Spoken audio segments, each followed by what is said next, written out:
এই ডাল টমেটো দিয়ে শুক্তো, কালকে শুক্তো করেছিলাম, তার বেঁচে সেটা ফুটাচ্ছি। শুক্তো ডাল, ডিম সেদ্ধ দিয়ে দিয়েছি। ডিম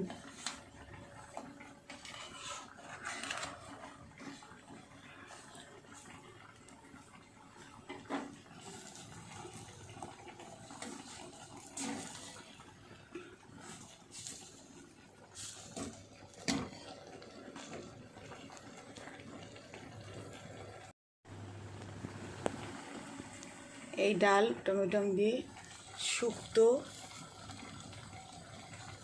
কালকে শুক্তো করেছিলাম, তার বেঁচে সেটা ফুটাচ্ছি। শুক্তো ডাল, ডিম সেদ্ধ দিয়ে দিয়েছি। ডিম